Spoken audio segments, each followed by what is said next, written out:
கார்த்திக் ரேவதி சீரியலுடைய அடுத்த எபிசோடுக்கான ப்ரொமோ என்ன அப்படின்றத பார்க்கலாம். ரேவதியுடைய எம்டி கார்த்தி தான் அப்படின்ற உண்மை சாமுண்டீஸ்வரிக்கு தெரிஞ்சிடுச்சு.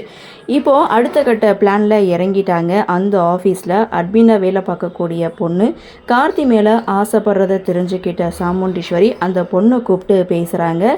உனக்கு உன்னுடைய எம்டி வேணும்னா நான் சொல்கிறபடி கேட்டேன்னா நீ உன் எம்டியை கல்யாணம் பண்ணிக்கலாம் அப்படின்னு சொல்ல, என்ன பண்ணணும்னு சொல்லுங்கள் மேடம், நான் செய்கிறேன், என்ன வேணாலும் நான் பண்ணுவேன் அப்படின்னு சொல்ல, அப்போது ரெண்டு பேரும் பெருசாக ஒரு பிளானை வந்து போடுறாங்க. சாமுண்டீஸ்வரி மியூட்டில் தான் இந்த விஷயத்த அந்த பொண்ணுக்கிட்ட வந்து சொல்கிறாங்க. நீங்கள் ஒன்றும் கவலைப்படாதீங்க, பக்காவாக நான் செய்து முடிச்சிடுவேன் அப்படின்னு சொல்ல, இதெல்லாம் நான் எதுக்கு பண்ணுறேன், ஏன் பண்ணுறேன்னா நீ ஆராய்ச்சியெல்லாம் பண்ணக்கூடாது, சொன்னதை மட்டும் செஞ்சேன்னா நீ உன்னுடைய எம்டியை கல்யாணம் பண்ணிக்கலாம் அப்படின்னு சொல்லிட்டு அந்த பொண்ணுக்கிட்ட பேசி அனுப்புகிறாங்க. அந்த பொண்ணும் சாமுண்டீஸ்வரி சொல்கிறத செய்கிறேன்னு சொல்லிட்டு அங்கேருந்து கிளம்புது.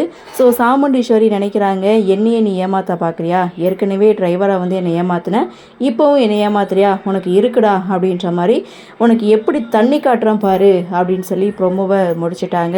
ஆகா, சாமுண்டீஸ்வரி பெருசாக பிளான் பண்ணிட்ட மாதிரி தெரியுது.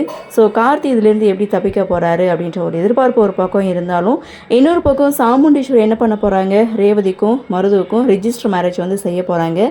இதை கார்த்தி எப்படி தடுக்க போகிறாருன்னு தெரியல. ஸோ பார்க்கலாம் என்ன நடக்குது, என்ன மாதிரி இன்னும் சுவாரஸ்யத்தோடு கதைக்கள நகர்வை கொண்டு வராங்க அப்படின்றத நாமளும் பொறுத்திருந்து பார்க்கலாம்.